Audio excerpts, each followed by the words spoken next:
Magandang araw po sa inyong lahat. Sabay-sabay po nating pakinggan ang kwento ng isang matapang na mandirigma na nakikipaglaban sa mga aswang na si Logan. Matapos ang mahabang kapayapaan sa baryo ni Logan, ay naganap ang isang matinding pagsalakay ng mga aswang na pinamumunuan ni Draco. Tumakas siya sa kanilang baryo kasama si Pablo at Lolo Matias. Pansamantala silang nagtago sa kagubatan upang magpalakas at ihanda ang kanilang sarili sa pagpapalaya sa kanilang baryo mula sa malupit na si Draco. Ngunit magiging matagumpay nga ba si Logan sa kanilang misyon kung hindi nila kayang magkaisa ni Pablo? At anong sikreto ng gubat ang matutuklasan ni Logan na siyang magiging susi para sa kanilang tagumpay? Ngunit bago po ang lahat, mga idol, huwag po nating kalimutang mag-subscribe at i-hit ang notification bell sa aking YouTube channel na The Voice Addict at Apong Isaak para sa mas marami pang makapigil hiningang kwentong aswang at katatakutan mula sa mundo ng kababalaghan. Umpisahan na po natin ang kwento. Kilala ang binatang si Logan sa kanilang baryo bilang isang mahusay at matapang na mandirigma na nakikipaglaban sa mga aswang. Ang kanyang angkan ang nanguna sa pakikipaglaban noong isang grupo ng mga aswang ang sumalakay at tinangkang sakupin ang kanilang lugar. Nang dahil sa husay at tapang ng buong pamilya ni Logan, ay nagtagumpay ang baryo nila sa digmaan sa pagitan ng mga tao at ng mga aswang. Sa kasalukuyan ay mag-isa na lang na namumuhay si Logan. Patay na ang kanyang mga magulang, habang ang dalawa niyang mas nakakabatang kapatid ay mas pinili ang normal na buhay at nanirahan ang mga yon sa ibang lugar.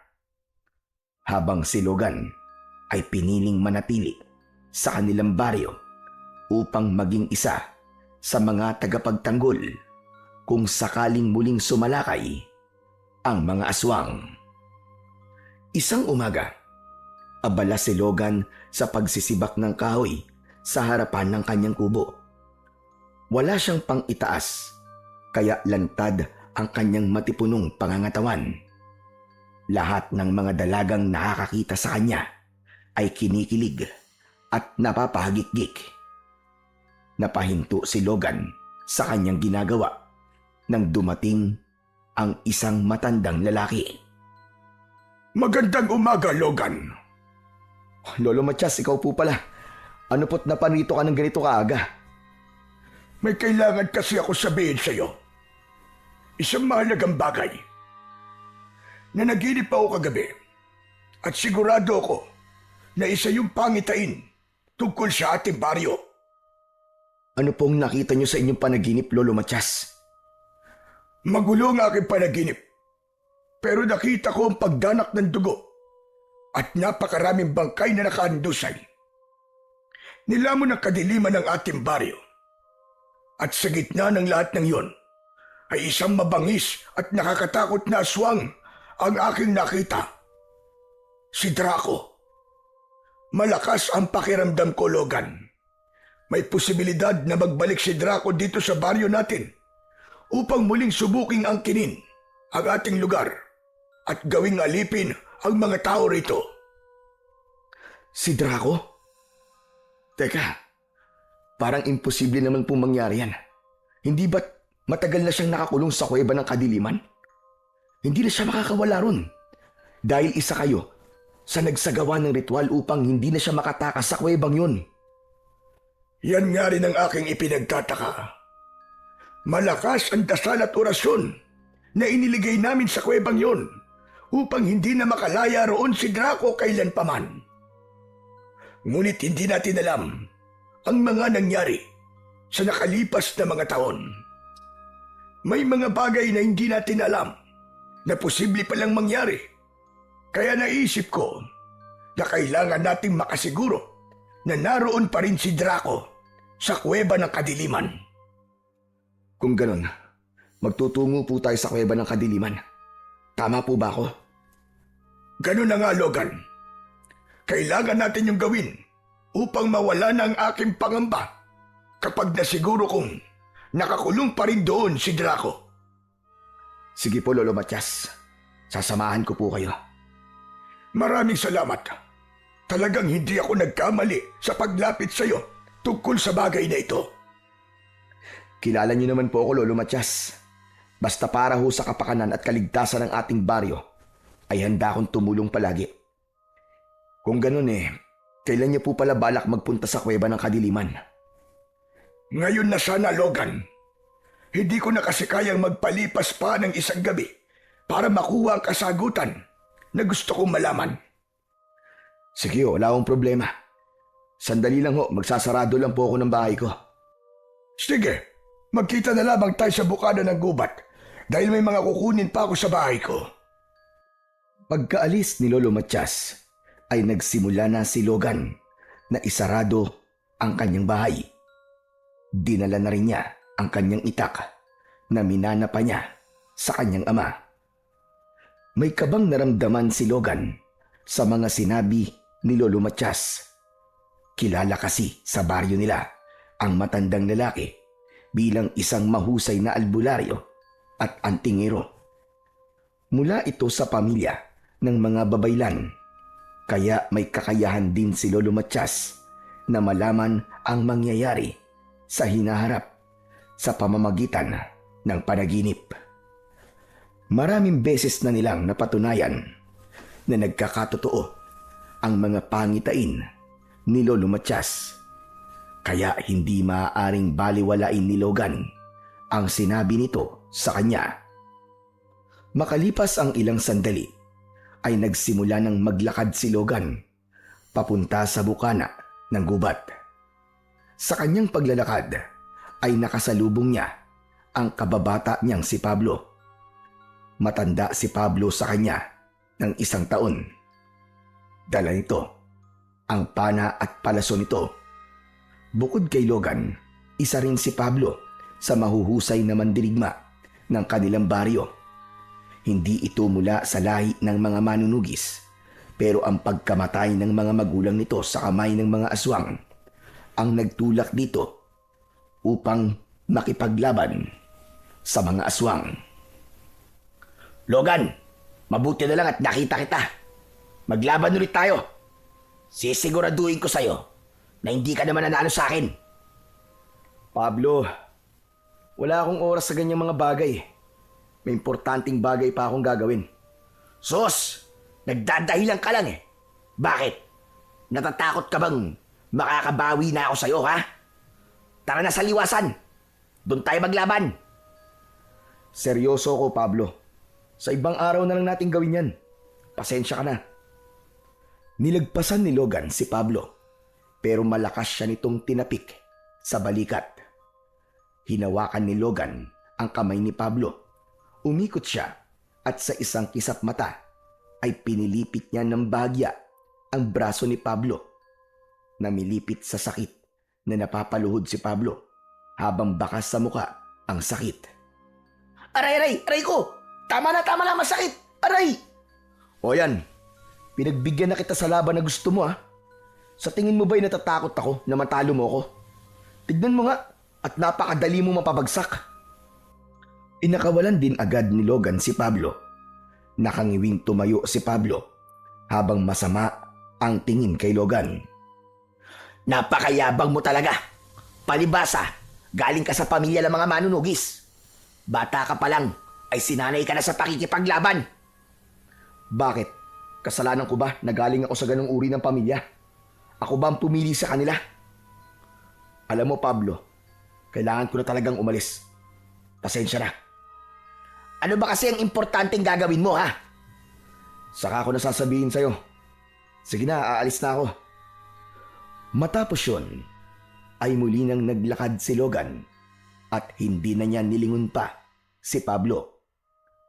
Bata pa lang ay magkaibigan na sina Logan at Pablo.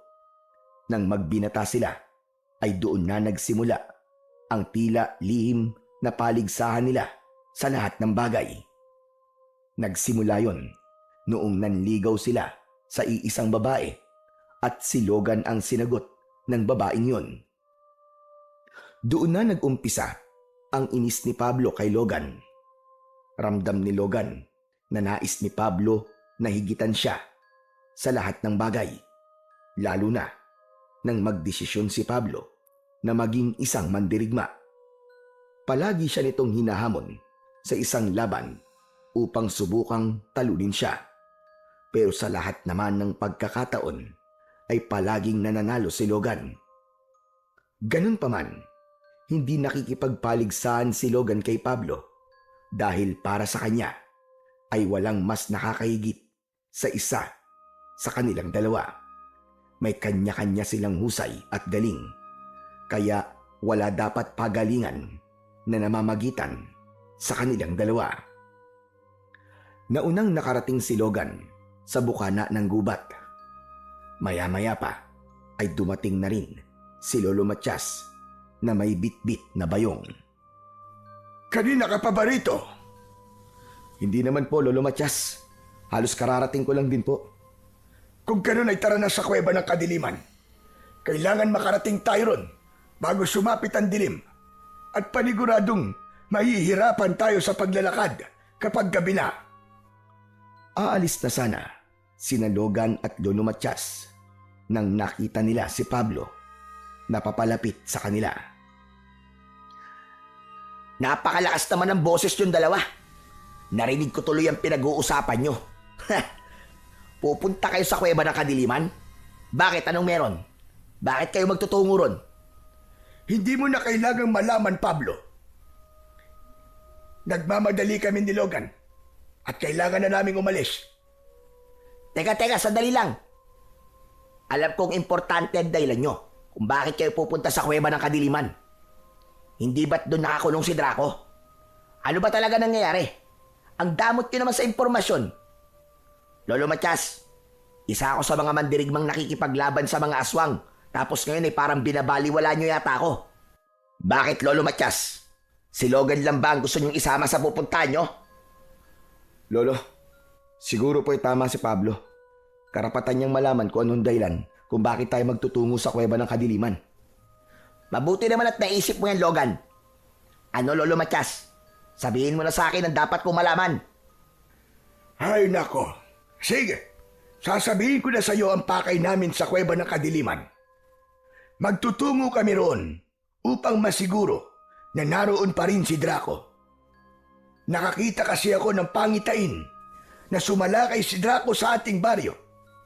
Natatakot ako na baka nakahanap na ng paraan si Draco para makatakas sa kanyang kulungan. Kung ganon, ay kailangan ko sumama sa inyo, Lolo Matias. Hindi pwedeng dalawa lang kayo na magtutungo roon. Oo na, sige na. Kung gusto mo sumama ay sumama ka na. Tara na, at nasasayang na ang ating oras. Matapos yun, ay sinimulan na nila ang paglalakbay patungo sa kuweba ng kadiliman. Kilala ni Logan si Pablo, kaya alam niyang hindi ito papayag na hindi nila ito isama sa mga ganung gawain. Kaya naman, hindi na siya tumutol nang pumayag si Lolo Matias na sumama ito sa kanila. Makalipas ang ilang oras, ay patuloy pa rin naglalakad ang tatlo. Nakakaramdam na si Logan ng pagod at pananakit ng mga paa, pero hindi niya ninanais na magpahinga kahit sandali. Hindi ba pwedeng magpahinga na tayo kahit saglit lang? Kanina pa tayo naglalakad ah. Hindi ba kayo nakakaramdam ng pagod? Napapagod din kaming kagaya mo. Pero hindi tayo maaaring magsayang kahit 1 segundo. Kahit 5 minutong pahinga lang naman eh.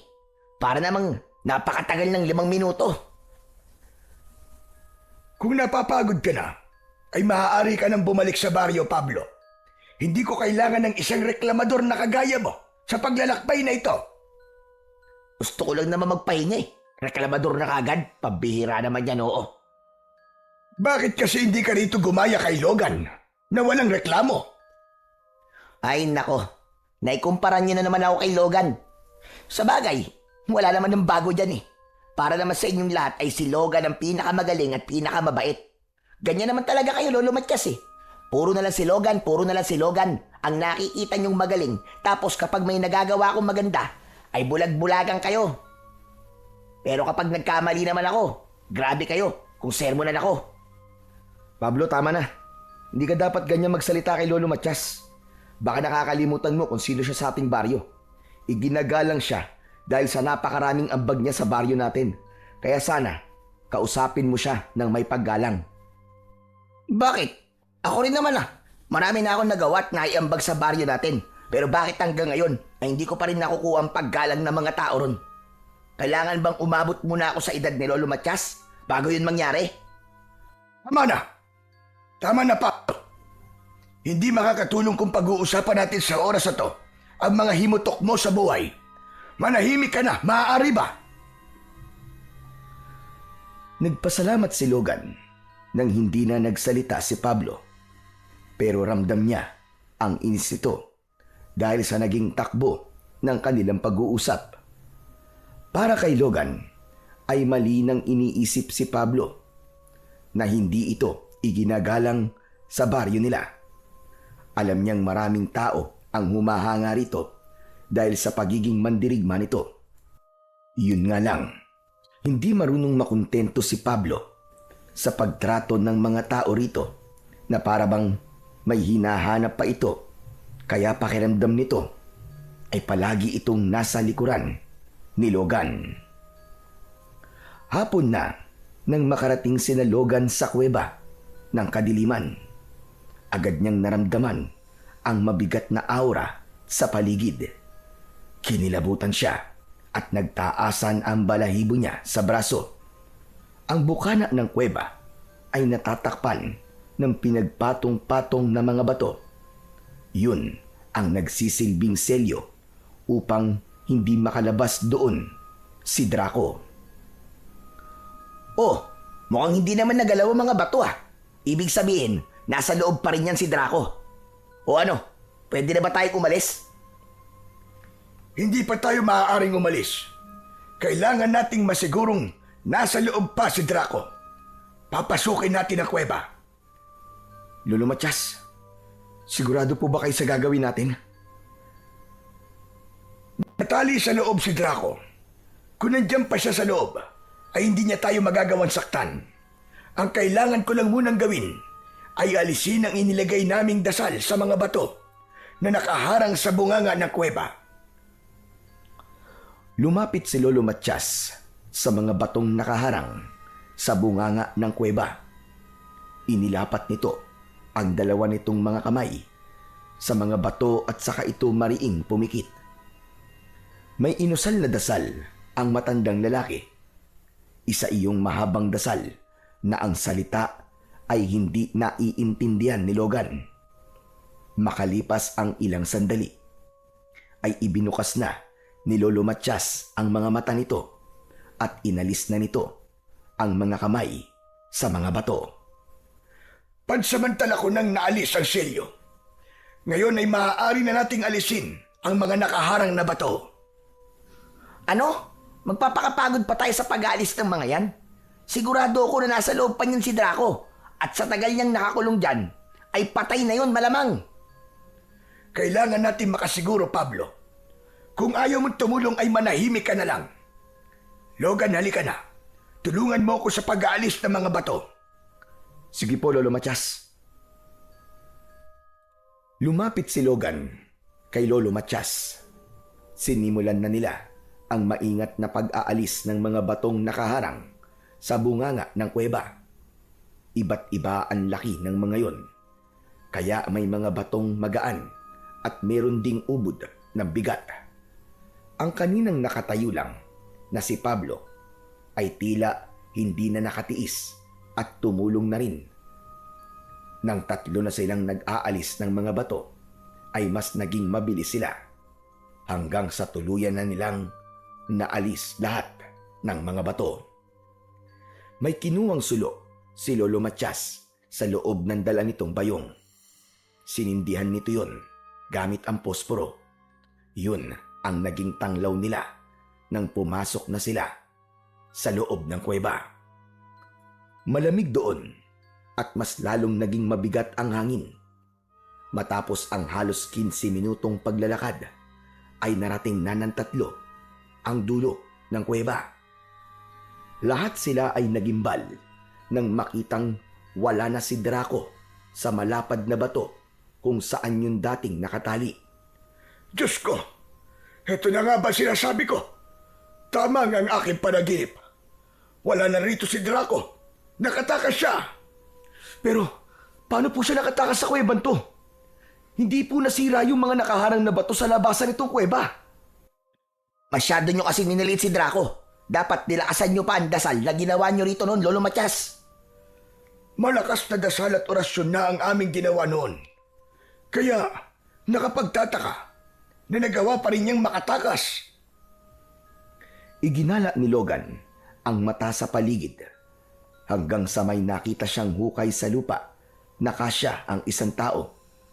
Nilapitan niya yon at doon niya nalaman ang kasagutan kung paano nagawang makaalis ni Draco sa kuweba. Tinawag niya si Lolo Matias. Lumapit ito kasama si Pablo. Sa tingin ko, ay alam ko na kung paano nakatakas si Draco. Mukhang sa una ay nagawa niyang makawala sa pagkakatali. Pagkatapos ay naghukay siya sa lupa at sigurado ko na kung papasukin natin ang butas na to, ay dadalhin tayo nito sa labas ng kuweba. Aba, kailan ka pa naging investigador, Logan? Tama si Logan, Pablo. Ganun nga ang nangyari. Talagang matalino si Draco at grabe ang pagtsatsaga niya sa pag-uukay para lang makawala sa kuwebang ito. Dapat pala ay pinatay na natin siya noon. Ang kinakatakot ko po ay baka matagal nang nakawala rito si Draco. Kung matagal na kasi, malamang ay naipon na niya ang kanyang mga alagad na aswang. Kaya hindi malabong anuman sandali ay aatake na sila sa baryo natin. Kaya kailangan nating maganda. Sabihan natin ang iba pang mandirigma, Logan. Ikaw ang magsanay sa kanila. Kailangan ay masiguro mong handa sila sa pakikipaglaban. Kailangan mas maging malakas ang puwersa natin, lalo na't si Draco ay isang pinuno ng mga aswang. Hindi rin natin alam kung gaano na siya kalakas ngayon. Ako naman ay dadasalan ko ang aking mga agimat upang mas maging mabisa yon kontra sa mga aswang. Eh ako, anong gagawin ko? Anong ambag ko?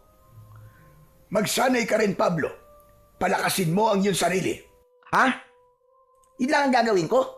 Wala ka bang ibibigay na ibang gawain sa akin? Gaya ng kay Logan? Huwag ka na lang maging pasaway. Malaking tulong na yon sa ating lahat. Sa ngayon, ay bumalik na tayo sa baryo upang masabihan natin ang mga tao roon. Hindi na nagsayang ng oras sina Logan at agad silang naglakad pabalik sa kanilang baryo. Habang naglalakad, ay hindi na iwasang kabahan ni Logan. Sigurado siya na ang mga susunod na araw at gabi ay magiging mahirap para sa kanilang lahat. Minsan niya nang nasaksiyan kung gaano kalupit at kawalang awa si Draco. Nais kasi nitong masakop ang kanilang baryo upang gawin yung kuta ng mga aswang. Pero nabigo ito at nagdesisyon ang mga namumuno sa baryo nila na ikulong ito sa kuweba ng kadiliman. Habang ikinukulong si Draco sa kuweba, ay isinumpa nito na makakawala ito roon at kapag nangyari yon, ay papatayin nito ang lahat ng tao sa kanilang baryo. Halos 5 taon na ang nakararaan simula nang maikulong si Draco at hindi inaasahan ni Logan na makakawala ito roon at muling maghahasik ng lagim at kamatayan. Gabi na nang makarating sina Logan sa kanilang baryo. Kahit karamihan sa mga tao ay natutulog na ng oras na yon, ay kinausap pa rin nila ang kanilang kapitan upang sabihin ang kanilang natuklasan. Inutusan ng kapitan ang mga tanod na papuntahin ang mga tao sa liwasan para sa isang biglaang pagpupulong. Habang naglalakad si Logan papunta sa liwasan, ay hindi niya napigilang ilabas kay Lolo Matias ang kanyang pangamba. Lolo Matias, paano po kung mas naging makapangyarihan pa ngayon si Draco? Baka kasi matagal na siyang nakawala ron sa kuweba at nagawa niya ng makapagpalakas ng gusto. Yan nga rin ang aking iniisip. Natatakot ako kung ano ang maaari niyang gawin sa ating baryo kung sakaling muli siya sumalakay dito. Bakit ba ganyan ang mga sinasabi nyo? Puro negatibo ang tumatakbo sa utak niyong dalawa. Di ba? Nagawa na natin talunin noon si Draco, kaya matatalo ulit natin siya kahit ilang beses pa siyang umatake rito. Mas mabuti na ang matakot tayo upang mapaghandaan natin ang mga makakalaban natin kaysa sa maging kampante tayo. Dahil kapag naging kampante tayo, ibig sabihin ay minamaliit natin ang kakayahan ni Draco. Gaya ng sinabi ni Logan, baka nagawa ng magpalakas ni Draco. Baka nakakalimutan mo rin, Pablo, na namatay na ang ilan sa mga kasama kong nagkulong kay Draco. Ang iba naman ay wala na rito sa ating baryo. Sa tingin mo ba, kakayanin pa ng aking kakayahan na muli siyang ikulong sa kuweba? Pinapalakas ko lang naman ang loob nyo eh. Ang dami nyo na kagad sinabi. Kung ganun, Lolo Matias, kung sakaling sumalakay muli rito si Draco, ay kailangan na natin siyang patayin dahil hindi na siya maaaring ikulong sa kuweba ng kadiliman. Tama ka, Logan. Kamatayan na lang ang paraan upang matapos na ang kasamaan ni Draco. Sos! Palagi na lang si Logan ang tama para sa inyo, Lolo Matias. Wala nang nagsalita pa kina Logan at Lolo Matias dahil parehas nilang alam na mas lalo lang hahaba ang kanilang usapan. Nang makarating na sila sa liwasan, ay unti-unti nang dumarating doon ang mga tao. Lahat ay may pagtataka sa muka dahil sa biglaang pagpupulong. Tumayo sina Logan at Pablo sa harapan, habang si Lolo Matias ay tumayo naman sa unahan. Katabi nito ang kapitan ng kanilang baryo. Maya-maya pa ay nagsimula ng magsalita si Lolo Matias. Pasensya na ako na abala ng bigla ang pagpupulong na to, ang inyong pamamahinga. Ngunit ang aking sasabihin ay hindi na maaaring ipagpabukas pa. Hindi na ako magpapaligoy-ligoy pa, mga kasama. May nagbabantang panganib sa ating baryo. Natuklasan namin ni Pablo at Logan na nakatakas si Draco sa kuweba ng kadiliman. Hindi namin alam kung matagal na ba siyang wala roon. Pero isa lang ang ibig sabihin nito. Magbabalik siya rito sa baryo natin, gaya ng banta niya noong ikinulong namin siya. Umugong ang bulong-bulungan ng mga tao. Naramdaman ni Logan ang takot ng bawat isa. Kaya hinihimok ko ang mga mandirigma ng ating baryo na maganda at magsanay sa ilalim ni Logan. Kailangan ay maging mas biyasa kayo sa pakikipaglaban dahil hindi natin alam kung gaano nakalakas ngayon si Draco. Ang mga nais umalis ay hindi natin pipigilan. Ngunit ang mga pipiliing manatili ay dapat na maging mas maingat. Huwag niyo rin kakalimutan na palaging magdasal sa ating Panginoon. Ang Panginoong Diyos na lamang ang magiging sandigan natin sa mangyayari sa ating baryo. Matapos magsalita ni Lolo Matias, ay pinauwi na ng kapitan ang mga tao sa kani-kanilang mga bahay. Malungkot na pinagmasdan ni Logan ang mga taong naglalakad palayo dahil lahat ay takot at nangangamba. Kinabukasan ay sinimulan na ni Logan ang pangunguna sa pagsasanay sa mga mandirigma sa kanilang baryo. Siniguro niya na magiging mas mahusay ang mga yon sa paggamit ng mga sandata. Buong maghapon na ganun ang ginawa ni Logan. Habang papalubog na ang araw, ay nagtungo siya sa sementeryo upang dalawin ang puntod ng kanyang mga magulang. Tumayo siya sa harapan ng libingan ng kanyang ama at ina. Nanay, tatay, nandito po ako para humingi po ng gabay sa inyo sa paparating na dilubyo sa ating baryo. Nangangako po ako na gagawin ko ang lahat para ipagtanggol ang baryong minsan nyo rin pinutrektahan laban sa mga aswang. Pero sana ay kasama ko pa kayo ngayon dito. Dahil sigurado na mas magiging madali ang laban na to kung nasa tabi ko kayong dalawa. Hindi nagtagal ay nagdesisyon na si Logan na umalis. Pagtalikod niya ay natigilan siya nang makita si Pablo na may dalang bulaklak. Naglakad si Pablo papunta sa libingan ng mga magulang nito at inilagay nito roon ang bulaklak. Pinagmasdan ni Logan si Pablo hanggang sa napansin niya na umiiyak yon. Hinayaan lang niya si Pablo. May awang humaplos sa puso ni Logan para sa kaibigan. Alam niya na kahit matapang ang ipinakikita nitong panlabas, sa loob naman ito ay naroon ang labis na lungkot dahil sa pagkamatay ng mga magulang nito. Alam niya, yun ay dahil gaya ni Pablo ay namatayan din siya ng mga magulang. Biglang napatingin si Pablo kay Logan. Nagmamadaling pinunasan ni Pablo ang luha nito at inayos nito ang sarili. Doon na nagdesisyon si Logan na lapitan si Pablo. Anong ginagawa mo rito? Sinusundan mo ba ako? Para sa iyong kaalaman, Pablo, nauna ako magpunta sa iyo rito. Kaya imposibleng sinundan kita.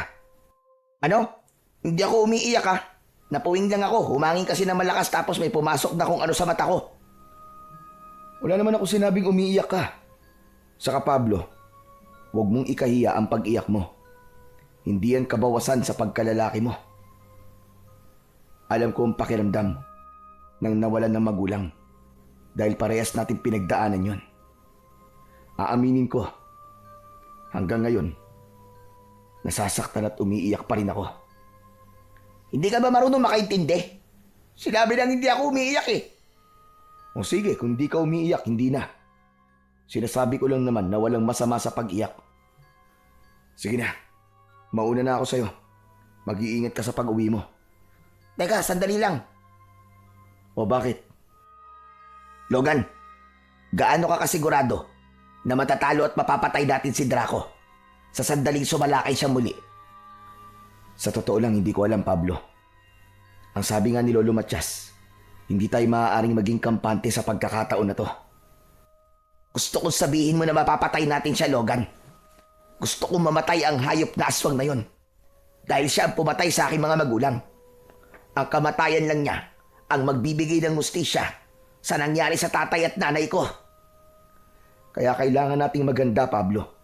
At sa pagkakataong to, ay wag na nating maliitin si Draco. Huwag kang mag-alala. Dahil nasa panig tayo ng kabutihan. Nasa panig natin ang Panginoong Diyos. Kaya siguradong magwawagi tayo. Marahang tinapik ni Logan sa balikat si Pablo bago niya ito iniwanan sa sementeryo. Nang sandaling yun, ay hindi napigilan ni Logan na manghinayang sa pagkakaibigan nila ni Pablo. Bagamat nag-uusap pa sila, alam niya na merong pader na tila nasa pagitan nilang dalawa.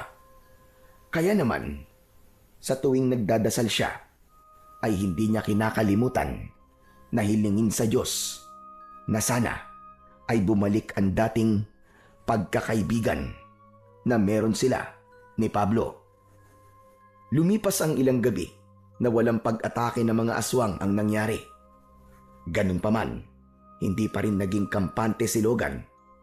May kung anong pakiramdam siya na anumang sandali ay bigla na lamang aatake si Draco at ang mga alagad nitong aswang. Isang gabi, pinatawag sina Logan at Pablo ni Lolo Matias sa kubo nito. Habang nakaupo sa loob ng bahay ng matanda, ay nagsimula na silang mag-usap. Kayong dalawa ang pinatawag ko rito. Dahil alam nating lahat na kayong dalawa ang pinakamalakas at mahusay na mandirigma dito sa baryo natin. Buti naman at hindi lang si Logan ang magaling para sa inyo. Salamat at sa wakas ay isinama niyo na ako. Maaari bang huwag ka munang magmaasim ngayon, Pablo? Hindi ngayon ang oras para sa mga bagay na yan. Ano po bang dahilan at ipinatawag niyo po kami rito, Lolo Matias? Muli ko na panaginipan ang pagsalakay ni Draco sa baryo natin. Malakas ang pakiramdam ko na yun ay isang pahiwatig na nalalapit ng mangyari ang bagay na kinatatakutan nating lahat. Kaya dapat ay mas paigtingin natin ang ating paghahanda. Huwag ko kayo mag-alala, Lolo Matias, dahil patuloy pa rin ako sa pagsasanay sa mga mandirigma. Sa tingin ko naman ay mas lalo silang nagiging mahusay. Kinakabahan talaga ako. Hindi ko alam kung bakit pakiramdam ko ay magwawagi si Draco laban sa atin. Patuloy lang po tayo magdasal, Lolo Matias. Sigurado po ako na hindi tayo pababayaan ng ating Panginoong Diyos. Biglang natigilan si Logan nang may kakaiba siyang naramdaman sa paligid. Naging mabigat ang hangin at may naamoy siya na parang nabubulok na karne. Ang mga yon ay isang malinaw na senyales na may aswang sa malapit. Ngunit bago pa man mabigyan ni Logan ng babala sina Pablo at Lolo Matias, ay biglang nagiba ang pinto ng kubo at mula roon ay pumasok ang dalawang aswang. Mabuti na lang at naging mabilis ang pagkilos ni Pablo. Pinala nito ang mga aswang sa noo at agad na ikinasawi ng mga yon. Nanlaki ang mga mata ni Lolo Matias habang nakatingin sa bangkay ng mga aswang. Kumpirmado na! Nandito na sila! Nandito na si Draco! Ayos! Salamat naman at may aksyon na ulit. Ang tagal ko rin hindi nagamit ang aking palaso at pana sa pagpatay sa mga pesting aswang na yan. Pupunta lang ako sa aking kubo para kunin ang itak ko. Magkita-kita na lang tayo sa labas. Nagmamadaling lumabas si Logan at nagimbal siya sa dami ng mga aswang na nasa kanilang baryo. Hindi niya inakala na habang nag-uusap sila sa kubo ni Lolo Matias ay may mga aswang na pala sa labas. Tumakbo si Logan papunta sa kanyang kubo. Kinuha niya ang kanyang itak at saka siya lumabas upang simulan ang pakikipaglaban sa mga aswang. Isang aswang ang agad na sumunggab kay Logan, ngunit agad niya yung sinaksak gamit ang itak na dumiretso at tumagos sa puso nito. Lumapit pa ang dalawang aswang sa kanya at sabay na umatake. Sinalubong niya ang mga aswang at sa bilis ng galaw niya ay matagumpay niyang nagilitan ang mga yon sa leeg. Habang patuloy ang pakikipaglaban ni Logan, ay dinig niya ang sigawan at iyakan ng mga tao. Nakita niya rin si Pablo na nakikipaglaban sa mga aswang gamit ang pana nito.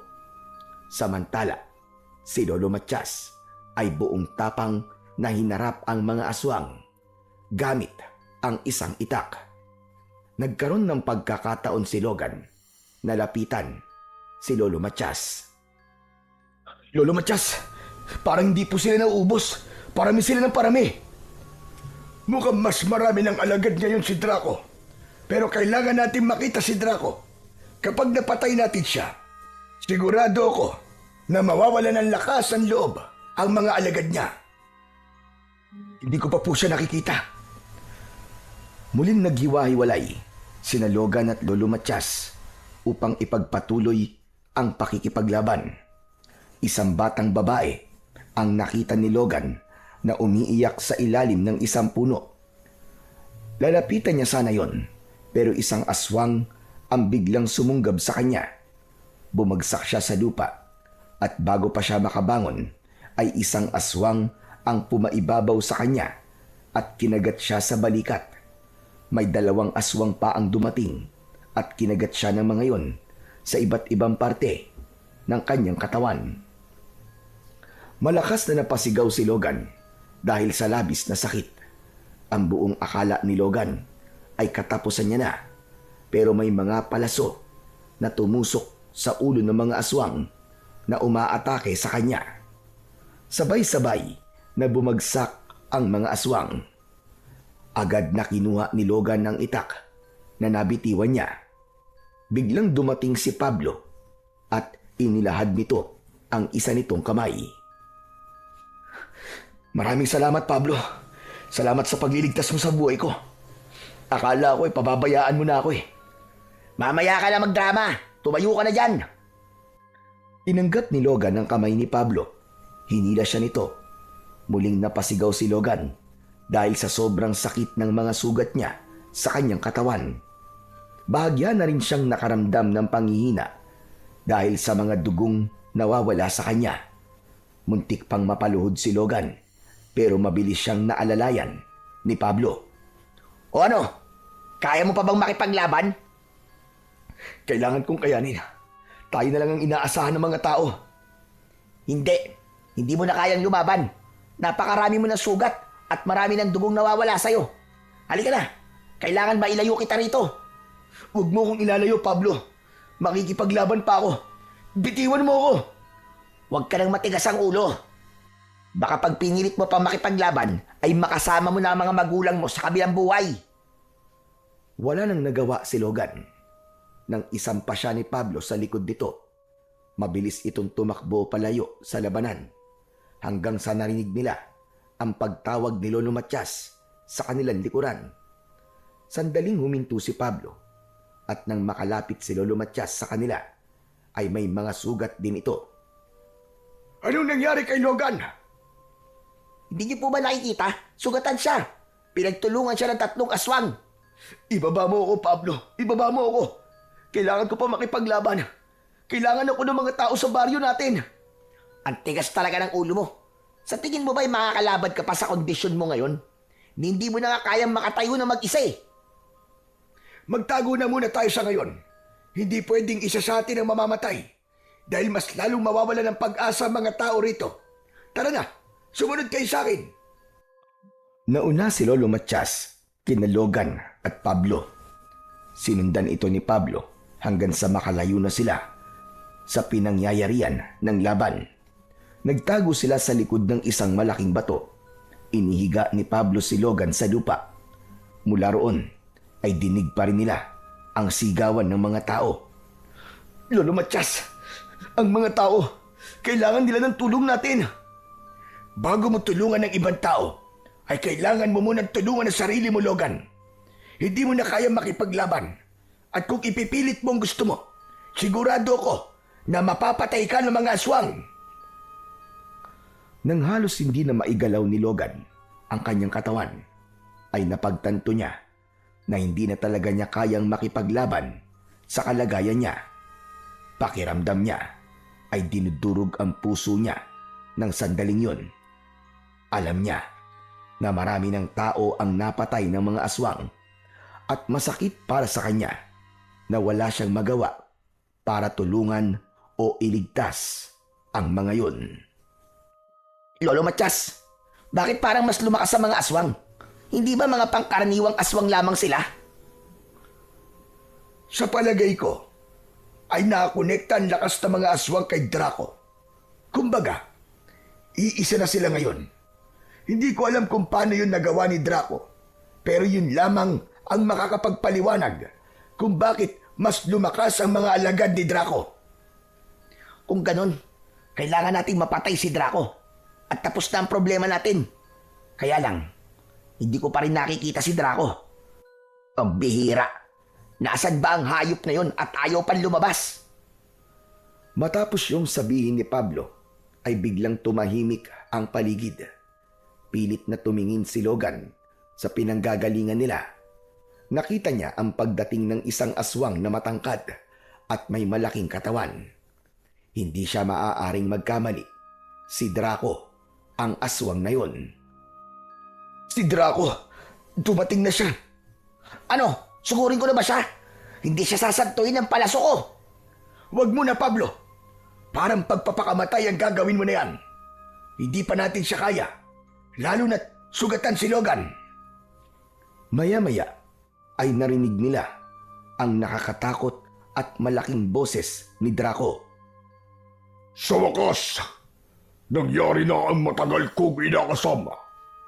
Napabagsak ko na ang baryong ito. Kayong mga tao, simula ngayon ay ako na ang ituturing niyong Panginoon. Kaya lumahod kayong lahat at magbigay-pugay kayo sa akin. Sa takot ng mga tao, ay napilitang lumuhod ang mga yon sa harapan ni Draco. Ganyan nga. Sambahin niyo ko dahil simula sa gabing ito ay nakasalalay na sa akin ang inyong mga buhay. Lahat na susuway sa akin ay kamatayan ang kaparusahan. Simula ngayon ay mga alipin ko na kayong lahat. Ngunit nasaan na si Logan at ang matandang si Matias? Bakit hindi ko sila nakikita? Logan! Matias! Nasaan na kayo?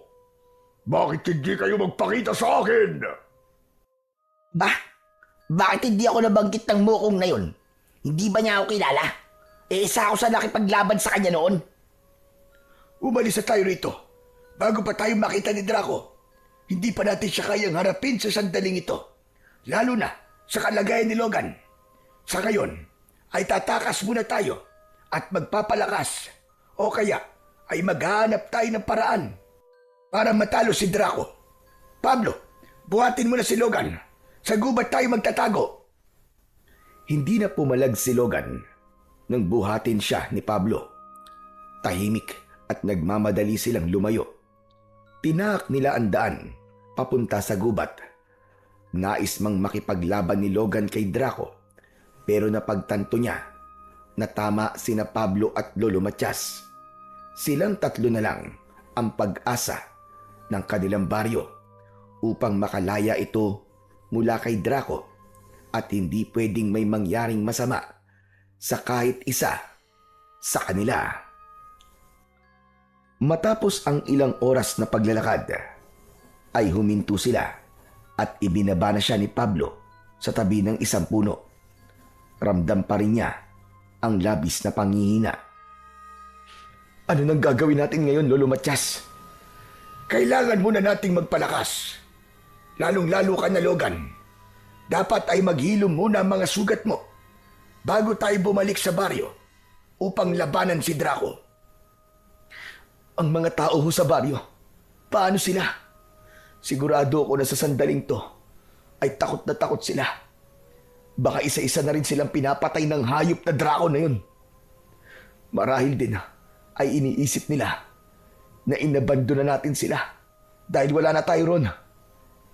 Alam kong mahirap iwasan, pero huwag ka muna mag-isip ng hindi magagandang bagay dahil hindi yan makakatulong sa kalagayan mo ngayon. Sa palagay ko naman, ay hindi sasaktan ni Draco ang mga tao sa ating baryo. Narinig mo naman ang sinabi niya kanina na gagawin niyang alipin ng mga tao roon. Ipagdasal na lang natin na mabigyan tayo ng sapat na panahon para magpalakas bago may mas hindi magandang gawin si Draco sa ating baryo. Sandali nga lang, mawalang galang na. Pero gutom na ako. Iiwanan ko na muna kayo rito at maghahanap ako ng makakain. Nang umalis sandali si Pablo, ay hinubad ni Lolo Matias ang suot nitong damit. Pinunit nito yon at ginawa nito yung benda sa malalalim na sugat ni Logan. Maya-maya pa ay bumalik si Pablo na may dalang mga prutas. Yun ang kinain nila upang kahit paano ay maibsan ang kanilang gutom. Nang sumapit ang umaga, muli silang naglakad hanggang sa nakarating sila sa kuweba ng kadiliman. Doon nila napiling magtago, lalo na't alam nilang malaki ang posibilidad na hindi naroon magtutungo si Draco dahil sa lugar na yun ito ikinulong. May malapit na ilog sa kuweba kaya hindi nila naging problema ang tubig. Ang kagubatan ang naging pansamantalang tirahan ni Logan, Pablo at Lolo Matias.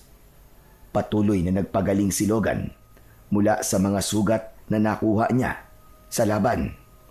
Araw-araw ay inaasikaso at ginagamot siya ni Lolo Matias gamit ang mga halamang gamot at agimat upang mapabilis ang kanyang paggaling. Habang si Pablo naman ang nangunguha ng pagkain at nagbabantay sa paligid.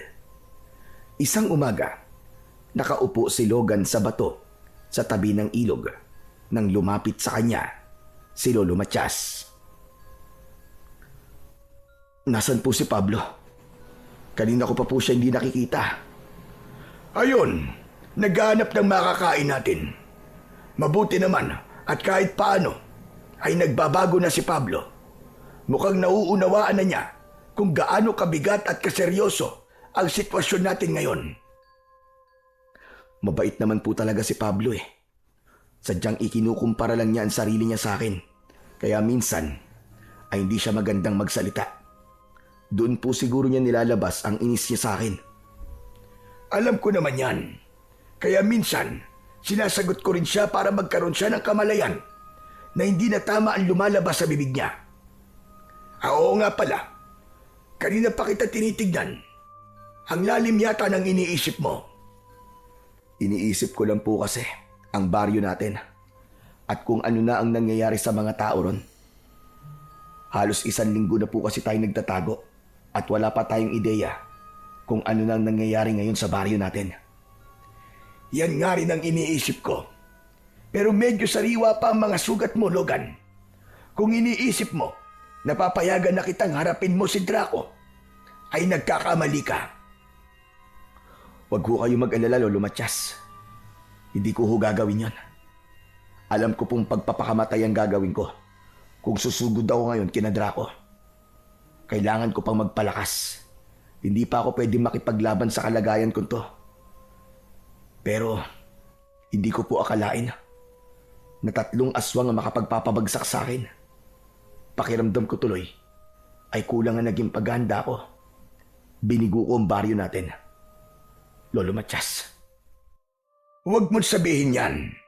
Hindi pa tapos ang laban. Buhay pa tayo. At may dahilan kung bakit hinayaan ng Diyos na makatakas tayo kina Draco. Tayo ang magiging pag-asa ng ating baryo. Tumingin sa malayo si Logan. Palaging nasa isip niya ang kanyang layunin na mapatay si Draco at hindi siya mapakali sa bawat araw na dumadaan. Habang lumilipas ang mga araw, ay mas tumitindi ang kanyang pagnanais na makabangon agad upang makapaghiganti. Ang bawat umaga ay tila isang pagsubok ng pasensya para sa kanya. Ngunit alam niyang darating ang panahon na mapapatay nila si Draco at mapapalaya nila ang kanilang baryo mula rito. Isang gabi, nagising si Logan mula sa isang napakasamang panaginip. Hindi niya napigilan ang mapasigaw dahil inakala niyang totoo yun. Nagising sina Pablo at Lolo Matias na nasa tabi niya sa loob ng kuweba. Ano ba yan? Istorbo ka naman sa pagtulog, Logan eh. Ano nangyari? Bakit ka sumigaw? Nanaginip po ako, Lolo Matias. Pinatay daw po ni Draco ang lahat ng tao sa baryo natin. Wala po siyang tinira. Tapos, isinunod niya tayong 3. Panaginip lang yan. Buti sana kung kagaya kita na nagkatotoo ang mga napapanaginipan. Kaya wala kang dapat na ipag-alala. Lolo, gusto ko po magtungo ngayon sa ating baryo. Logan, hindi pa magaling ang mga sugat mo. Hindi mo pa kayang makipaglaban. Hindi ho ako makikipaglaban. Gusto ko lang po malaman ang sitwasyon ng mga tao sa baryo natin. Gusto ko po makasiguro na buhay pa sila. Pambihira. Talagang ganitong oras mo pa naisipang magpunta sa baryo, ha? Pwede bang itulog mo na lang yan, Logan? Hindi ko kayang matulog na lang. Matapos ng panaginip kong yun. Nag-aalala na talaga ako sa mga tao sa baryo. Lolo, pupunta po muna ako ron. Tatayo sana si Logan, pero mahigpit na hinawakan ni Lolo Matias ang braso niya. Hindi pa kita pinapayagan na umalis, Logan. Dito ka lang. Hindi ka aalis. Masyadong mapanganib ang gagawin mo. Pero paano na po mga tao sa baryo natin, Lolo? Gusto ko lang pong malaman kung buhay pa ba sila at walang katotohanan ng panaginip ko. Pangako po, Lolo Matias, hindi po ako makikipaglaban. Kahit na, delikado pa rin ang gagawin mong ito. Panigurado na maigpit ang pagbabantay na gagawin roon ng mga alagad ni Draco. Pero kung gusto mo talagang magtungo sa baryo para alamin ang lagay ng mga tao ron, ay bukas ng umaga tayo doon magtutungo. Tayo? Ibig sabihin kasama ako? Pwede ba namang hindi? Maaari namang kaming dalawa lang ni Logan ang umalis kung ayaw mong sumama sa amin. Ay, Diyos ko. Bahala kayo sa buhay nyo. Basta wag na kayong maingay dyan at inaantok pa ako. Sige na, Logan. Pilitin mo matulog ulit. Pangako, bukas ng umaga ay magtutungo tayo sa baryo.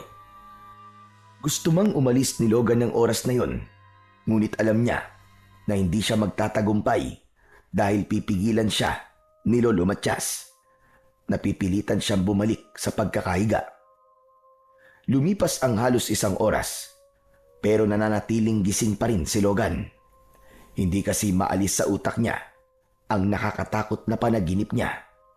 Pakiramdam niya ay kailangan na talaga nilang kumilos bago pa mahuli ang lahat. Pagsikat ng araw kinabukasan ay lumabas na ng kuweba si Logan. Agad niyang kinuha ang kanyang itak at nag-ensayo siya sa pakikipaglaban. Siniguro niya na kahit nagpapalakas siya ay hindi pa rin mawawala ang kaalaman niya pagdating sa pakikipaglaban sa mga aswang. Aba, ang aga mo naman yatang mag-ensayo, Logan. Hindi ka pa ba sanay na ginagawa ko to tuwing umaga? Sa bagay, kailangan mo ngang gawin yan. Kasi ikaw ang inaasahan ni Lolo Matias na tatalo kay Draco. Habang ako, parang wala siyang tiwala na kaya ko rin namang patayin si Draco. Pablo, pwede bang tigilan mo na ang pagkukumpara sa ating dalawa? Bakit? Kasi alam mong ikaw ang mas magaling sa ating dalawa, ganun ba? Walang mas magaling sa ating dalawa dahil para sa akin ay may kanya-kanya tayong lakas at kahinaan. Hindi ako mas magaling kaysa sayo at hindi ka rin mas magaling kaysa sa akin. Ano ba pinagsasasabi mo? Wala dapat na kompetisyon na namamagitan sa ating dalawa. Hindi tayo narito para makipagpaligsahan kung sino ang mas mahusay, mas matapang o mas malakas. Narito tayo para magtulungan, lalo na't iisa lang naman ang ating layunin. Sa oras na ito natin higit na kailangan na magkaisa. Hindi mo ba naaalala kung gaano tayo kasaya noon bilang magkaibigan? Kaya sana, bumalik na yung dati nating pagkakaibigan. Yung nagtutulungan tayong dalawa at walang pagalingan na nagaganap. Tila umurong ang dila ni Pablo sa mga sinabi ni Logan. Kapansin-pansin din ang pamumuo ng luha sa gilid ng mga mata nito.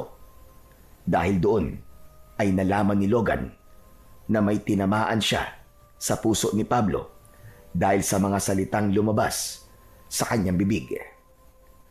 Nang lumapit sa kanila si Lolo Matias, ay tumalikod sandali si Pablo upang punasan ang luha na nagbabadyang malaglag mula sa mga mata nito. Baka naman nagtatalo na naman kayong dalawa. Magpaawat kayo at napakaaga pa. Hindi po, Lolo Matias. Nag-uusap lang po kami ni Pablo. Ganun ba? Oo nga pala, Logan. Handa ka na bang magtungo tayo sa baryo? Opo, Lolo. Handa na po ako. Kung ganun ay tara na. Pero ipapaalala ko sa'yo na hindi tayo pupunta roon para makipaglaban. Hindi tayo pwedeng makita ng kahit na sino, kahit ng mga taong nakatira roon. Pupunta tayo ron para alamin ang kalagayan ng mga tao. Nagkakaintindihan ba tayo? Opo, Lolo Matias. Mabuti naman. Gusto ko lang makasiguro na hindi ka gagawa ng bagay na ikakapahamak natin. O siya, tara na, para makabalik din kagad tayo. Pablo, total hindi ka sasama sa amin, ay maiwan ka rito. Magbantay ka. Tumango si Pablo. Matapos yun, ay nagsimula ng maglakad sina Logan at Lolo Matias patungo sa kanilang baryo. Habang naglalakad, ay paulit-ulit na nagdadasal si Logan na sana ay hindi totoo ang panaginip niya kagabi at buhay pa rin ang mga tao sa baryo nila. Ngunit hindi pa man sila nakakalayo nang biglang humabol sa kanila si Pablo. Oh, anong ginagawa mo rito? Sasama na lang po ako sa inyo. Paniguradong maiinip lang ako sa kuweba kasi mag-isa lang ako ron eh. Sige, pero huwag kang maingay doon. Kilala ko pa naman yung bunganga mo. Nagpatuloy na ang tatlo sa kanilang paglalakad. Maya-maya ay nasa unahan na ni Logan at Pablo si Lolo Matias. Oo nga pala, Logan. Tungkol dun sa mga sinabi mo sa akin kanina. Oh, anong tungkol sa mga yon? Napagtanto ko kasi na tama ka. Simula nang sinagot ka ng babaeng parehas nating nililigawan, ay inisip ko na karibal kita sa lahat ng bagay. Lalo na, nung naging mandirigma na rin ako. Wala akong ibang gusto kundi ang mahigitan ka. At dahil doon, nakalimutan ko na ang mga pinagsamahan natin bilang magkaibigan. Saka yung sinabi mo na gusto mong ibalik ang dati nating pagkakaibigan. Sa totoo lang, matagal ko nang gustong mangyari yan, kaya lang, palagi ako nauunahan ng pagiging mapagmalaki ko. Iniisip ko na baka huli na ang lahat para maging totoong magkaibigan ulit tayo. Hindi pa huli ang lahat, Pablo. Habang nabubuhay tayo at may kagustuhan tayo na ibalik ang dati, ay mangyayari pa rin ang bagay na yun. Pero ibig man sabihin yan tinatapos mo na ang pakikipagkompetensya sa akin? Oo, gusto ko na maging magkaibigan ulit tayo. Pangako, aalisin ko na ang inggit sa katawan ko. Saka sana, mapatawad mo ko sa mga hindi magagandang bagay na nagawa ko sa'yo, ha? Ano ka ba? Wala ka namang kasalanan sa akin Basta kalimutan na natin ang lahat ng hindi magagandang nangyari. Magsisimula ulit tayong dalawa bilang magkaibigan at kasama si Lolo Matias ay palalayain natin ang ating baryo mula kay Draco at sa mga alagad niya. Ayos! Salamat, Logan, ha? Talagang hindi ka pa rin nagbabago. Napakabait mo pa rin. Pwede ba kitang yakapin? Oo naman. Huwag ka lang hahalik, ha? Sira ulo. Napatawa ang dalawa. Huminto muna sila sa paglalakad. Nang yakapin ni Pablo si Logan, ay parehas silang naluwa. Labis ang kasiyahan ni Logan dahil alam niyang simula sa oras na yon ay bumalik na ang pagkakaibigan nila ni Pablo na matagal niya nang ipinagdadasal na mangyari. Kung meron mang isang bagay na magandang nangyari sa pagsalakay ni Draco sa kanilang baryo, masasabi niya na yun ay ang muling pagkakabuo ng kanilang pagiging magkaibigan ni Pablo. Ano ba nangyayari dyan? At mukhang nagdadrama na kayong dalawa. Aba, mukhang nagkabati na yata kayo Opo, Lolo. Okay na po kami ni Pablo. Totoo ba, Pablo? Okay na kayo ni Logan? Opo, humingi na rin po ako ng tawad kay Logan. Hindi nyo alam kung gaano ako kasaya sa ginawa niyong dalawa. Ngayon, sigurado na ako na mananalo tayo sa laban natin kay Draco dahil mas magiging matibay na ang ating puwersa. Pero mamaya na kayo mag-usap at kailangan na nating makarating sa baryo. Nang ipagpatuloy ni Logan ang kanilang paglalakad, ay magaan na ang kanyang pakiramdam. Hindi niya kayang ipaliwanag ang kasiyahang kanyang nararamdaman dahil sa wakas ay nagkaayos na rin sila ulit ni Pablo. Matapos ang ilang oras ng paglalakad, ay nakarating na sina Logan sa bukana ng gubat. Nagtago sila sa likod ng isang malaking bato at mula roon ay tanaw nila ang baryo. May mga naglalakad na mga tao na noon lamang nila nakita, kaya sigurado sila na mga aswang ang mga yon na nasaan yung tao dahil umaga pa lang. Nasaan na mga nakatira sa baryo natin? Bakit hindi ko sila nakikita? Hindi kaya nasa loob sila ng kanilang mga bahay at hindi pinapalabas? O maaari rin na inilagay sila sa kulungan? Napakahayop talaga ni Draco kung ganyan nga ang ginawa niya. Pero kailangan natin makasiguro kung ano nga ang nangyari sa mga tao. Pupunta ako sa baryo. Huwag kayo mag-alala dahil gagawin ko ang lahat para hindi ako makita ng mga aswang. Teka, masyadong delikado yung naiisip mong gawin, Logan. Tama si Lolo Matias, Logan. Pero yun lang ang paraan para makasiguro tayo kung buhay pa nga mga kababayan natin. Sige, kung ganun ay ako na lang ang titingin sa mga tao. Mahina ka pa, Logan eh. Kapag may nakakita sa iyong aswang, baka patayin ka nila. Isa pa, kayong dalawa ni Lolo Matias ang kilala ni Draco. Samantalang ako, hindi niya ako naaalala. Hindi ba? Kayong dalawa lang ang nabanggit niya nung unang gabing umatake siya rito. Ibig sabihin, kahit nakita niya ako, ay baka isipin niya na isa lang ako sa mga taong ginawa nilang alipin. Pabor ako sa ideya mo na yan, Pablo. Logan, hayaan mo na lamang si Pablo magtungo mismo sa ating baryo. Mas malakas siya kumpara sa'yo. Kaya kung sakaling may mangyaring hindi inaasahan, ay makakalaban siya na maayos. Tumiim ang bagang ni Logan at pinag-isipan niya ang sinabi ng kanyang mga kasama. Napagtanto niya na may punto ang mga ito at hindi siya maaaring magpadala sa bugso ng kanyang damdamin ng sandaling yon. Sige, payag ako. Ikaw na magtungo sa baryo, Pablo. Pero ipangako mo na babalik ka rito kapag nakita mo na ang mga nangyayari sa mga kababaryo natin. Huwag ka mag-alala, babalik agad ako. Hindi pwedeng may masamang mangyari sa akin, no? Lalo na't bago pa lamang tayo na nagkakaayos. Kapag lumipas na ang kalating oras at wala pa rin ako, ay umalis na kayo. Pero hindi ibig sabihin nun na may masama na nangyari sa akin. Susunod ako sa inyo sa kuweba. Pangako. Sige, mag-iingat ka, Pablo. Nakangiting tumango si Pablo.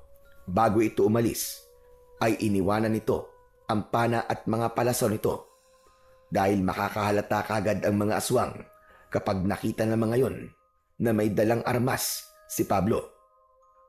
Lumabas na si Pablo sa kanilang pinagtataguan at kaswal itong naglakad palapit sa mismong baryo. Lumiko ito sa isang makipot na daan at nawala na yon sa paningin ni Logan at Lolo Matias. Matyagang naghintay si Logan sa pagbabalik ni Pablo.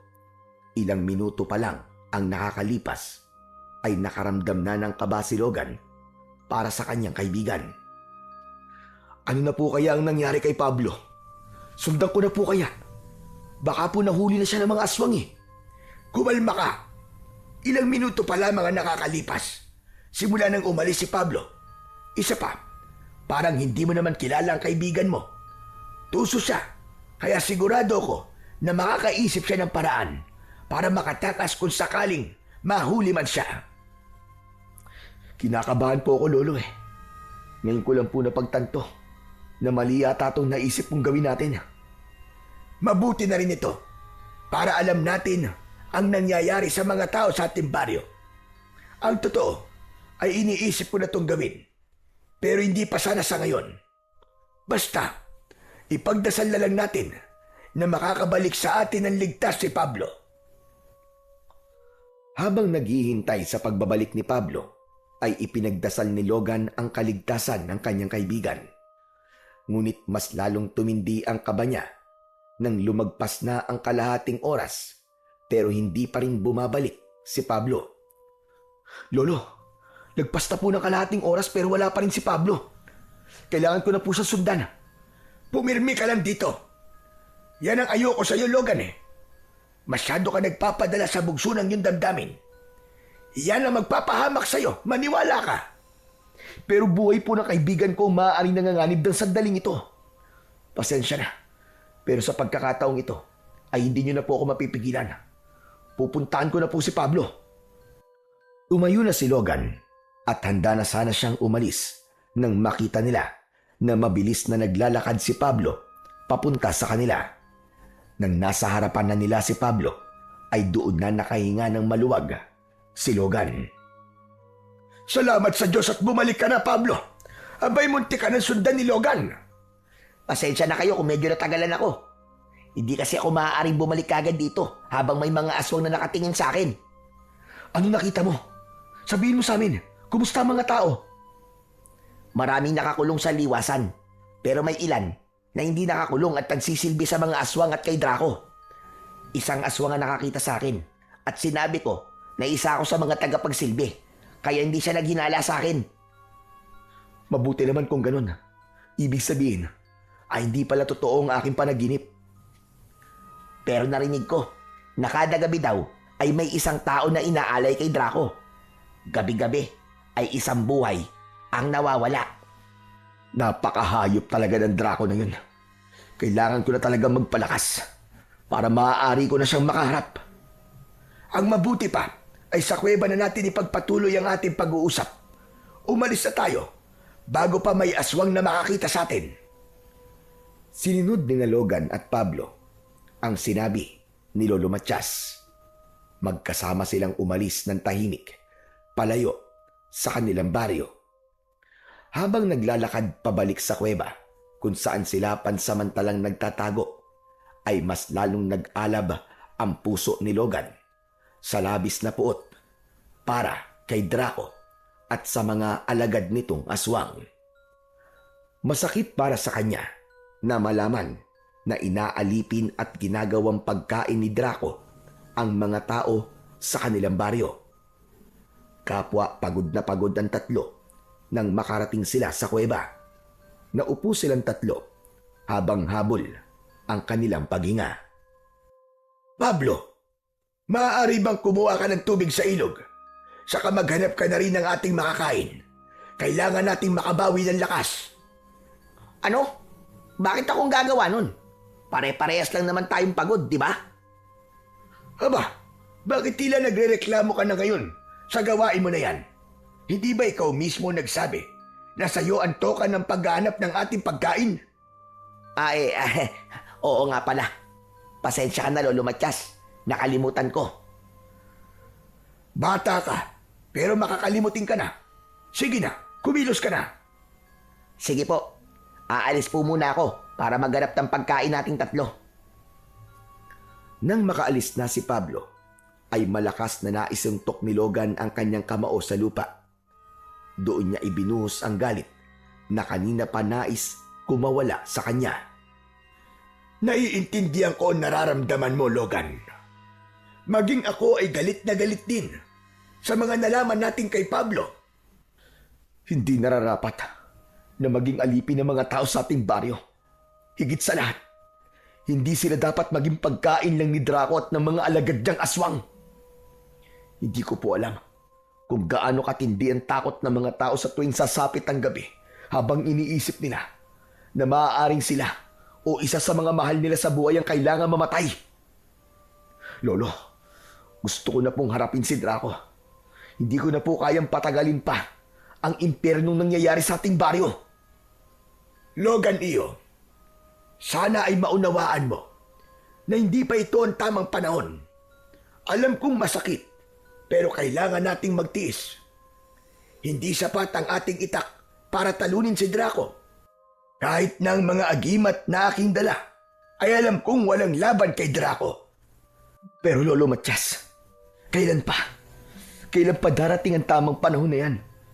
Kapag ba ubos na ang mga tao sa baryo natin? Kung buhay pa sana ang nagbabagang batis dito sa gubat, malamang ay maaari tayong magkaroon ng laban kay Draco. Nagbabagang batis? Parang ngayon ko lang po narinig ang salitang yan.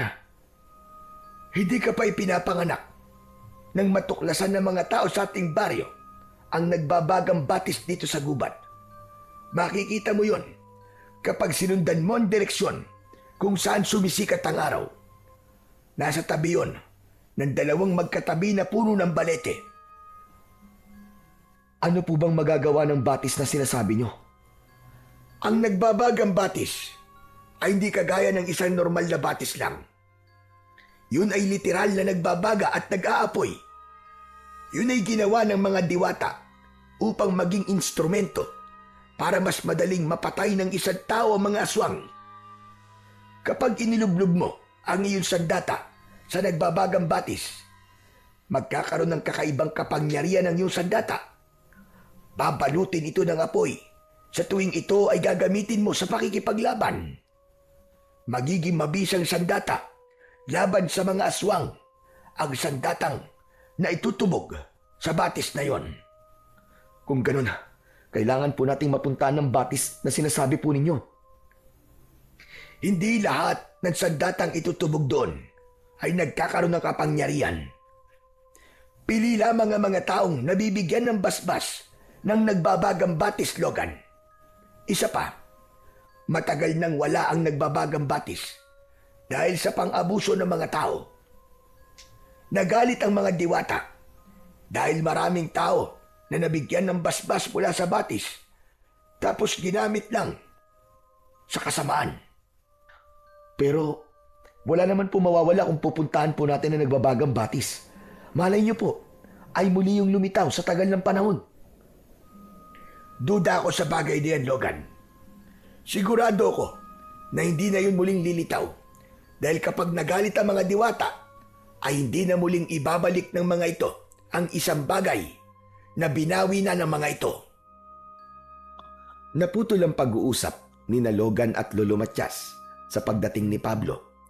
May dala itong mga prutas na inilapag nito sa kanilang harapan. Grabe, nakakapagod. Ang hirap maghanap ng pagkain dito sa gubat. Sa susunod, isa naman sa inyo maghanap ha. Hindi yung palaging ako na lamang ang inutusan yung gumawa niyan. Bakit parang mainit yata ang ulo mo ngayon, Pablo? Ikaw naman palagi ang naghanap ng pagkain natin. Pero ngayon ko lang narinig na nagreklamo ka sa gawain na yan. Malamang, ako na nga ang sinabihan yung magtungo sa baryo. Tapos pagdating dito ako pa ang maghanap ng pagkain. Lalo ka na, Logan. Kumilos-kilos ka naman sana. Hindi porke ikaw ang tinaguri ang pinakamahusay at magaling naman dirigma sa ating baryo magbubuhay hari ka rito. Tama na yan. May grasya sa harapan natin. Ang mabuti pa ay kumain na muna tayo at mamaya ipag-usapan natin ang toka sa paghahanap ng pagkain. Lihim na napatingin si Logan kay Pablo dahil tila may napansin siya ritong kakaiba. Hindi niya matukoy pero parang may mali sa kanyang kaibigan ng sandaling yun. Pansamantala muna niya yung isinantabi at itinuon na lamang niya ang kanyang atensyon sa pagkain. Matapos kumain ay lumabas ng kuweba si Pablo. Naiwan naman doon sina Logan at Lolo Matias. Iniligpit ni Logan ang mga balat at buto ng mga prutas na kanilang kinain at itinapon niya yon sa labas. Nakita niya si Pablo na naglalakad palayo at wala siyang ideya kung saan yun papunta. Habang pinagmamasdan ni Logan si Pablo, ay naalala niya ang inasal nito kanina. Matapos yun, ay bumalik na siya sa loob ng kuweba at umupo siya sa tabi ni Lolo Matias. Lolo, wala po ba kayong napansin kanina kay Pablo? Alin? Yung pagiging arogante niya? Hindi ba't normal naman na sa kanya yun? Hindi ka pa rin ba sanay sa ugali ng kaibigan mo na yun? Alam kong ganun talaga ang ugali niya. Pero Lolo Matias, nagtataka lang po ko kung bakit parang galit siya sa akin. Gayong nagkaayos na po kami kanina. Tapos may mga sinabi siya na hindi tumutugma sa mga nangyari kanina. Gaya ng sinabi niya na tayo nagpapunta sa kanya sa baryo, pero ang totoo ay siyang nakaisip nun, di ba? Pati yung paghahanap niya ng pagkain. Hindi ba ilang beses na nating sinabi sa kanya noon na tayo naman ang maghahanap ng pagkain, pero palagi niyang sinasabi na siya na lang ang pwedeng gumawa nun kasi yun lang ang ambag niya. Hindi po ba nakakapagtaka yun? Oo nga no. Dahil sa mga sinabi mo na yan, ay napagtanto ko ang bagay. Nakataka-taka ngayon kay Pablo. Pero baka naman sadyang napagod na siya. Hayaan na lang muna natin siya at panigurado kapag nakapagpahinga na yon ay magiging maayos na ulit ang kanyang pag-iisip. Inisip na lamang ni Logan na tama si Lolo Matias. Ngunit may parte pa rin ng utak niya ang nagsasabing may mali at may kakaiba kay Pablo at tila nais niyang alamin kung ano yon. Maghapon na hindi nakita ni na Logan at Lolo Matias si Pablo. Hindi na nila ito hinanap dahil naiisip nilang baka nagpapalamig lamang ito ng ulo dahil sa nangyari kanina. Itinuon na lamang ni Logan ang kanyang sarili sa pag-iensayo. Nang matapos na siya, ay nilapitan niya si Lolo Matias na nakaupo sa bukana ng gubat. Lolo, Kanina pa po wala si Pablo Sana kaya nagpunta yun? ay nako. Ewan ko ba sa kaibigan mo na yon. Ang mabuti pa siguro ay hanapin ko na siya at malapit ng dumilim. Teka, ako na lang po. Ako na maghahanap sa kanya. Dito na lang po kayo. Sigurado ka ba? Hindi ba at pagod ka dahil kakatapos mo lang na magsanay? Kaya ko pa po, Lolo Matias. Sanay na po ang katawan ko sa pagod. Abay sige, ikaw na maghanap kay Pablo at ako na lang muna ang maghanap ng pagkain natin para mamaya.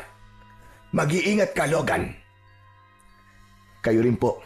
Aalis na po ako, Lolo Matias. Tinaak ni Logan ang direksyon kung saan niya nakita na pumunta kanina si Pablo. Makalipas ang ilang minutong paghahanap kay Pablo, ay bigo pa rin siyang makita ito. Hanggang sa bigla na lang bumalik ang pakiramdam niya na may mali kay Pablo. Napahinto siya sa paglalakad upang makapag-isip ng maayos. Hindi. Nakapagtataka talaga kung bakit bigla na lang naging ganun ang ugali ni Pablo. Ayos na kami. Ang ganda pa ng pag-uusap namin. Tapos bigla na naman siyang bumalik sa dati niyang ugali. May nangyari kaya habang naroon siya sa baryo kanina? Patuloy na nag-isip si Logan hanggang sa naisip niya na magtungo sa kanilang baryo. Hindi niya alam kung bakit kailangan niyang magtungo roon, pero tila may boses na nagsasabi na kailangan niya roon bumalik dahil doon niya malalaman ang kasagutan sa mga tanong na gumugulo sa kanyang isipan. Mag-isang naglakad si Logan papunta sa kanilang baryo. Minsan ay tumatakbo siya para mas maging mabilis na makarating siya roon. Kapag nakakaramdam na siya ng pagod, ay saka lang siya muling naglalakad. Gabi na nang makarating si Logan sa bukana ng gubat. Umikot siya sa gilid ng baryo at nagpunta siya sa tabi ng liwasan. Nagtago siya sa likod ng isang puno at doon niya nakita ang mga taong nakakulong doon. May nakapalibot na mga kawayan sa paligid ng liwasan at yun ang nagsisilbing harang upang hindi makalabas ang mga taong nakakulong roon. Nakakaawa naman sila. Halatang hindi sila pinapakain ng maayos. Inisa-isang tignan ni Logan ang mga taong nakakulong sa liwasan. Bigla siyang nanlamig nang makita niya na isa sa mga nakakulong doon ay si Pablo. Nakasandal yun sa harang na kawayan. Puno yun ng sugat sa katawan at bakas sa muka. Ang labis na panghihina. Anak ng... Kaya naman pala hindi na siya nakabalik kasi nahuli siya ng mga aswang. Ano naman kayang ginawa niya at nahuli siya? Hindi talaga siya nag-iingat kahit kailan.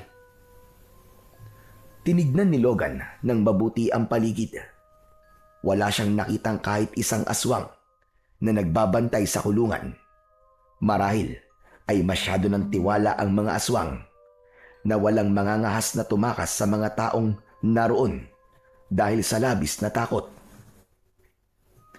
Isang malalim na paghinga ang pinakawalan ni Logan bago siya nagsimulang maglakad ng tahimik palapit sa gilid ng kulungan. Nang may mga taong nakakita sa kanya, ay agad siyang sumenyas na huwag maingay ang mga ito. Nakuha naman agad ng mga tao ang ibig niyang sabihin, kaya walang kahit isa ang nag-ingay. Lumapit si Logan sa tabi ni Pablo. Kinalabit niya ito sa balikat at nang lumingon ito sa kanya, ay nanlaki ang mga mata nito. Logan, salamat naman sa Diyos at pumunta ka rito. Huwag ka maingay. Baka mamaya may aswang na makarinig sa atin eh. Ano ba nangyari? Paano ka nahuli ng mga aswang? Nahuli nila ako nung nagpunta tayo rito kaninang umaga sa baryo. Ano? Teka. Paano nangyari yun? Kasama ka pa naming umalis dito kanina. Hindi ako ang kasama niyong umalis kanina, kundi si Draco. Hindi ko alam kung paano niya nagawa yun pero kinopya niya ang itsura ko. Pesteng aswang yun. Marunong na siyang manggaya ng anyo ngayon. Kahit nga yata hayop, kaya niyang gayahin eh. Anak nang, kung ganun, si Draco ang kasama namin ni Lolo Matias kanina pa. Kaya pala iba ang ugali mo. Parang galit na galit ka sa akin. Kahit na nagkaayos na tayo. Humingi kasi si Draco ng impormasyon tungkol sa akin para maging epektibo ang pagpapanggap niya. Sinadya ko namang sabihin na galit ako sa'yo para magtaka ka kung bakit ganun ang pakikitungo ko sa'yo. Salamat naman at napansin mo yun dahil alam kong yun ang dahilan kung bakit ka nandito ngayon. Tama ka, Pablo. Pero si Lolo Matias, mag-isa lang siya sa kuweba. Baka kung ano na nangyayari sa kanya dahil nandun si Draco. Bumalik ka na muna ron, Logan. Iligtas mo muna si Lolo Matias. Ayos lang kami rito. Sige na, bilisan mo na. Ang sabi niya sa akin ay balak niya kayong patayin ni Lolo ngayong gabi. Hindi na nga nagsayang ng oras si Logan at mabilis siyang tumakbo pabalik sa kuweba ng kadiliman. Kulang na lang ay lumipad siya sa labis na pagmamadali. Hindi niya lubos maisip na nagawa silang maisahan ni Draco. Walang niya ka! Napakatuso mo talaga, Draco! Subukan mo lang na may gawing hindi maganda kay Lolo Matias. Makikita mo kung sino talaga ako! Matapos ang halos isang oras, ay patuloy pa ring tumatakbo si Logan. Tila hindi siya nakakaramdam ng pagod dahil ang tanging nasa isip niya ng mga oras na yon ay ang kaligtasan ni Lolo Matias. Malapit na siya sa kuweba ng kadiliman nang mapahinto siya dahil nakita niya si Lolo Matias sa kanyang unahan. Habol ang paghinga na lumapit si Logan sa matanda at hinawakan niya ang magkabilaan nitong balikat. Lolo Matias, kamusta po kayo? Hindi po ba kayo sinaktan ni Draco? Ano ba sinasabi mo? At bakit naman ako sasaktan ni Draco? Hindi ba't nandun siya sa baryo? Kasama po natin siya rito sa gubat. Nilinlang niya po tayo. Teka, hindi kita maintindihan, Logan. Ipaliwanag mo nga sa akin ng maayos ang sinasabi mo. Lolo Matias, ganito po kasi ang nangyari. Ang totoo, nahuli ni Draco si Pablo nung magpunta tayo kanina sa baryo. Ginaya ni Draco ang itsura at anyo ni Pablo at siyang sumama sa atin pabalik dito sa kuweba. Balak po ni Draco na patayin tayong dalawa ngayong gabi. Ano ka mo? Totoo ba yan sinasabi mo? Saka, paano mo naman nalaman ang lahat ng yan? Bumalik po ako sa baryo at doon ko nalaman na isa si Pablo sa nakakulong sa liwasan. Sa kanya ko po nalaman ang lahat. Kaya bumalik po kaagad ako rito dahil nag-alala po ako sa inyo kasi baka kung ano ang ginawa sa inyo ni Draco. Si Pablo ay si Draco po pala. Nakita niyo po ba siya? Hindi pa siya bumabalik simula nang umalis siya kanina. Hindi ko rin alam kung nasaan siya ngayon. Lolo, kapag nakita po natin si Draco na nagpapanggap na si Pablo, ay huwag niyo pong ipapahalata na alam na po natin ang totoo. Pero sa ngayon, ay isang bagay lang po ang naiisip kong paraan para matalo natin si Draco. Ano ang paraan na naiisip mo? Ang nagbabagang batis po. Alam ko pong sinabi niyo sa akin na wala na ang batis na yon. Pero gusto ko pa rin pong magtungo doon. Gusto kong masiguro kung wala na ba talaga yon. Yun lang po ang paraan para maging makapangyarihan ng aking itak. Para kahit mahina pa ang aking katawan, ay magagawa ko pa rin paslangin si Draco. Kung yan ang gusto mong gawin, ay hindi na kita pipigilan, Logan. Sige na, magtungo na tayo ngayon sa nagbabagang batis. Hinanap ni Logan kung nasaan ang silangan at saka sila nagsimulang maglakad ni Lolo Matias papunta sa sinasabi nito na nagbabagang batis. Kahit walang kasiguraduhan ang lakad nila kung naroon pa rin ang naturang batis, ay nais pa rin magbakasakali ni Logan. Sandali lang, ano pala nagtulak sa'yo para magtungo sa nagbabagang batis bukod sa kagustuhan mong talunin si Draco? Nakita ko po kasi ang kalagayan ng mga tao sa baryo natin. Sobra po akong naawa sa kanila. Napakarami po sa kanila ang payat na at nangihina. Sigurado po ako na hindi sila pinapakain ng maayos doon at sinasaktan pa. Hindi ko na po kayang patagalin ang paghihirap nila. Sa sandaling mailublob kong itak ko sa nagbabagang batis, ay naniniwala ako na mapapatay ko na po ang hayop na si Draco. Sandali, bakit mo naman kailangang ilublob ang iyong itak sa nagbabagang batis? Ano? Teka, nakalimutan niyo na po ba? Hindi po ba ang sabi niyo sa akin ay kailangan kong ilublob sa nagbabagang batis ang aking itak upang maging makapangyarihan to?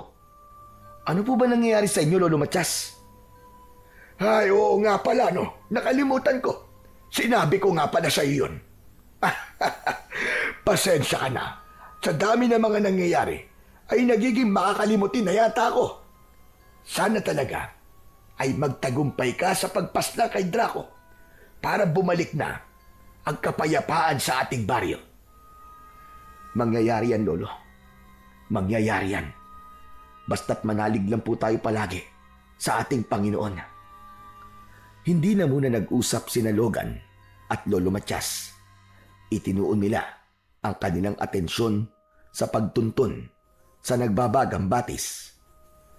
Makalipas ang napakahabang paglalakad, ay nakita na ni Logan ang dalawang magkatabing puno ng balete.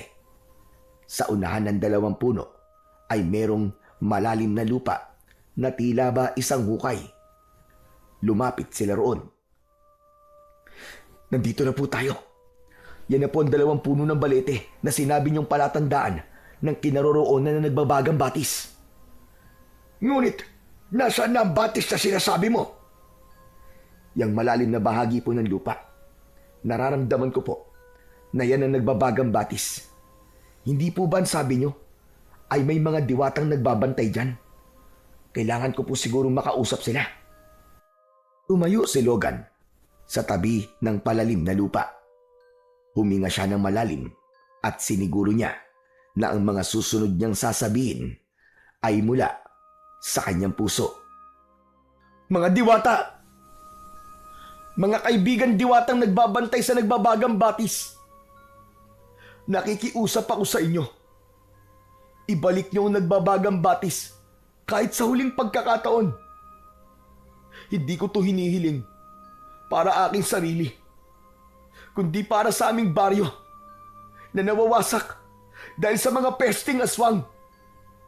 Kailangan ko ang kapangyarihan ng batis upang magtagumpay ako sa aking layunin na muling maging malaya ang aming baryo sa ngalan ng bawat inosenteng buhay na pinaslang ng mga aswang at sa mga taong patuloy na umaasa sa akin, ay isinusumpa kong gagamitin ko ang kapangyarihan na ipagkakaloob niyo sa akin sa kabutihan.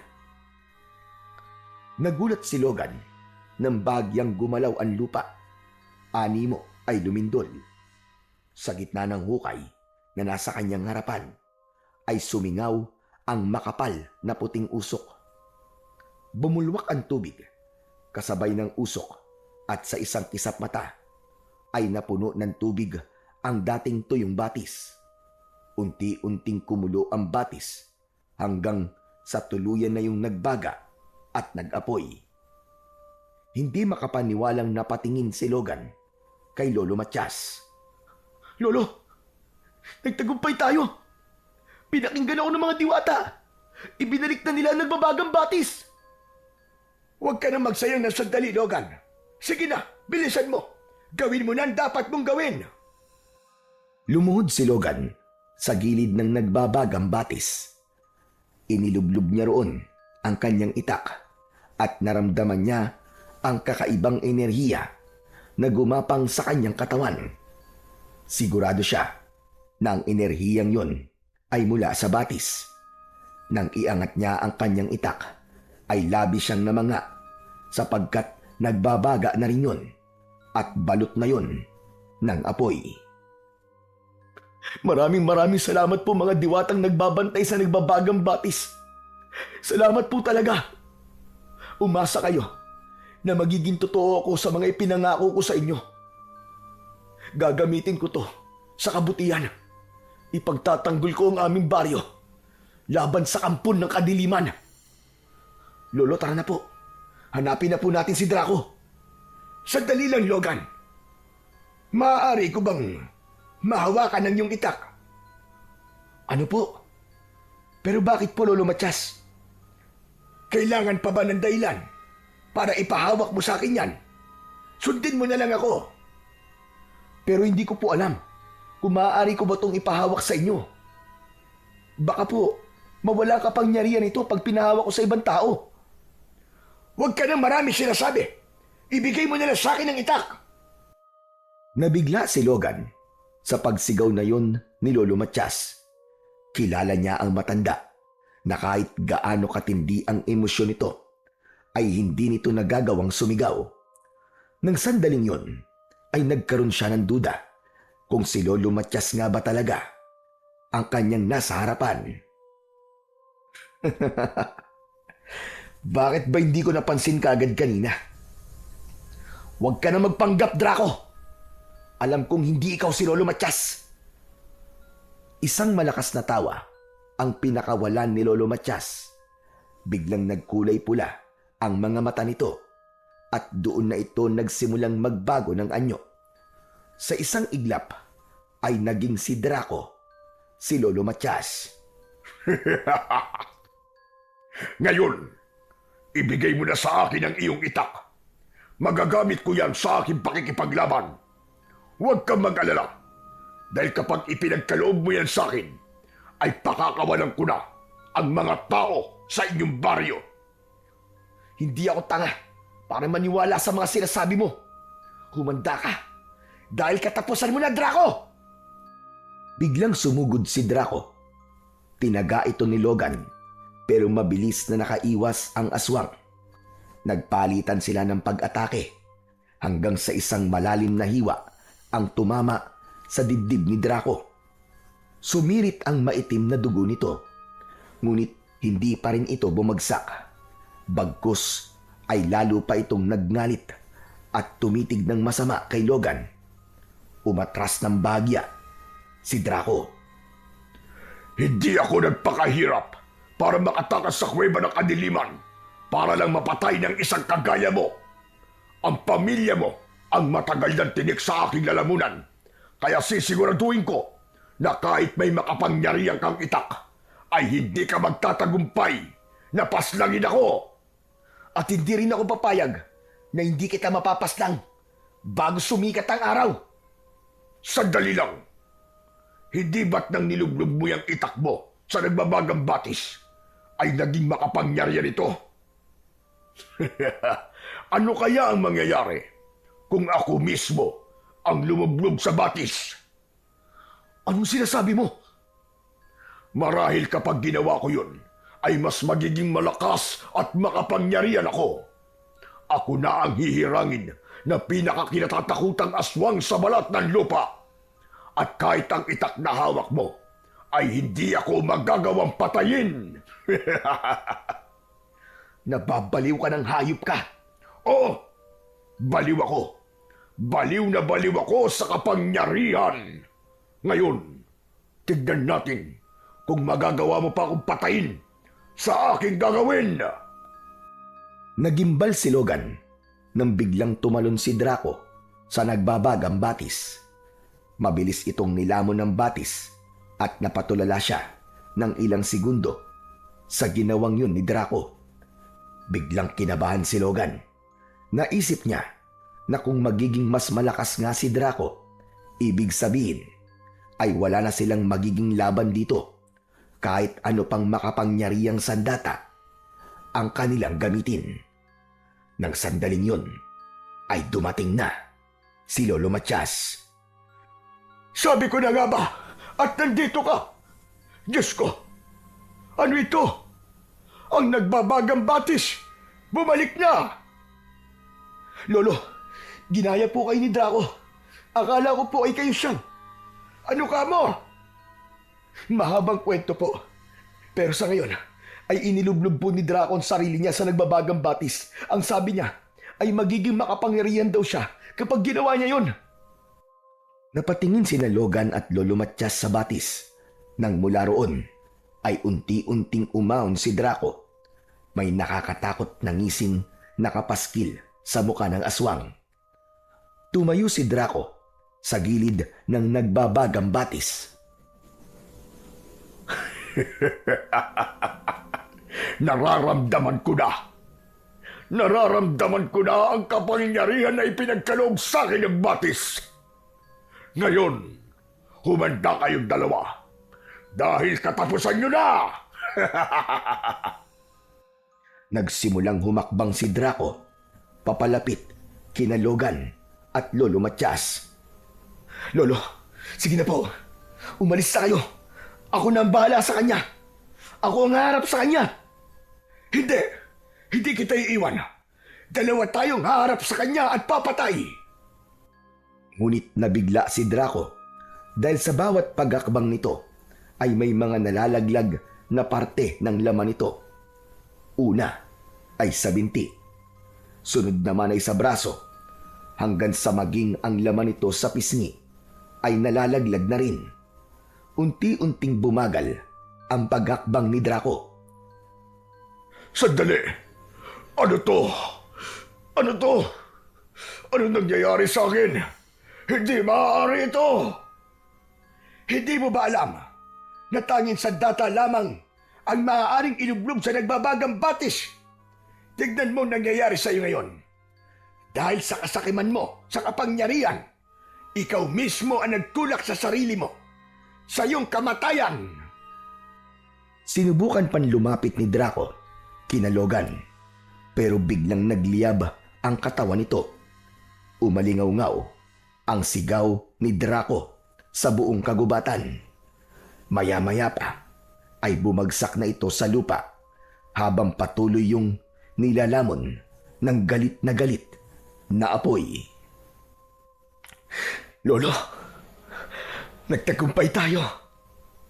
Wala na. Patay na po si Draco. Tama ka. Nagtagumpay tayo. At siya ang pumatay sa sarili niya. Kung ganun po, malaya na tayo. Malaya na po ang ating baryo. At yun ay dahil sa katapangan mo, Logan. Alam ko na kahit ang nagbabagang batis ang pumatay sa kanya, ay malaki pa rin ang naging bahagi mo sa tagumpay na ating nakamit. Hindi lang po ako, Lolo, kundi maging kayo rin po ni Pablo. Hindi po ako magiging matapang kung hindi ko kayo kasamang dalawa. Bago umalis sa lugar na yon, sina Logan ay nakita nilang muling nawala ang nagbabagang batis. Nang ipasok ni Logan ang kanyang itak sa kaluban nito, ay nawala na ang apoy nun. Nagsimula na silang maglakad pabalik sa kanilang baryo, at habang naglalakad ay ipinaalam ni Logan kay Lolo Matias ang lahat ng nangyari upang maunawaan ito kung bakit nakakulong sa baryo nila si Pablo. Pagbalik ni Logan at Lolo Matias sa baryo, ay nakita nila ang mga walang buhay na alagad na aswang ni Draco na nakahandusay sa lupa. Doon nila napatunayan na ang buhay ng mga ito ay konektado sa pinuno nila na si Draco. Agad nilang pinalaya ang mga taong nakakulong at labis ang naging kasiyahan ng lahat nang malaman ng mga ito na wala na ang kinatatakutan nilang aswang na si Draco.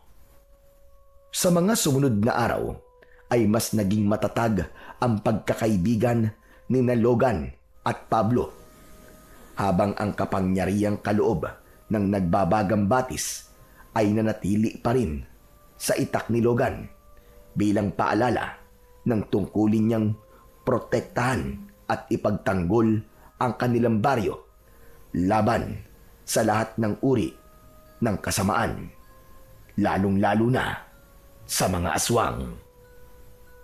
Nang dahil sa mga nangyari, ay mas tumindi ang paniniwala ni Logan na hindi kailanman magtatagumpay ang kadiliman hanggat may mga handang lumaban para sa liwanag at kabutihan.